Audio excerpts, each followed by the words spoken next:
Can all H1B visa holders now renew their visas domestically, or are there specific eligibility requirements?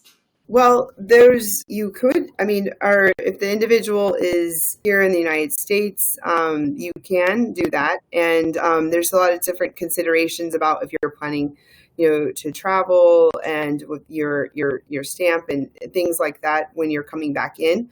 But you can you can do an extension while you're here in the country.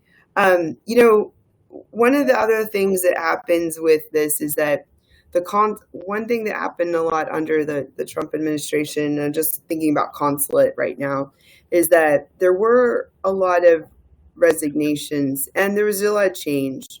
And then they had a hard time filling some of those roles.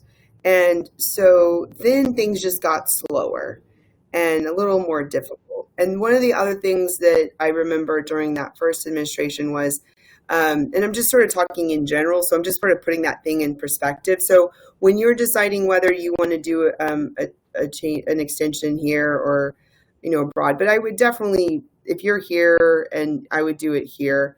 And you can also take advantage of premium processing if you need it or things like that. But the other thing that happened is that there was this sort of, even if you had been approved before at the consulate, they were reviewing, under Trump first administration, reviewing things de novo, like looking at it with fresh eyes as if it had never been approved before. And one of the first changes that Biden put in place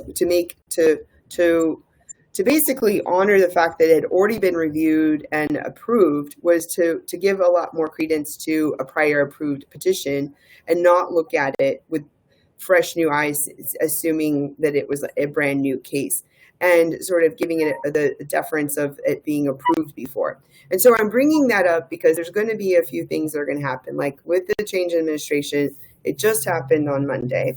And we are going to see, I remember when with Biden, it took about 6 months or so to really feel like he had made his administration change footprint and on immigration. And so I think we're going to concede that. But right now, a lot of new cabinet members are getting into office or being confirmed and everything. And then they're changing their leadership. They're changing the marching orders of what they're going to do. And so that's why a lot of this there's going to be a lot of moving parts, more than a typical year. And so I think even though there's lots of questions and I love being able to help give some general ideas, I think that nothing takes the place of just having a good old consultation.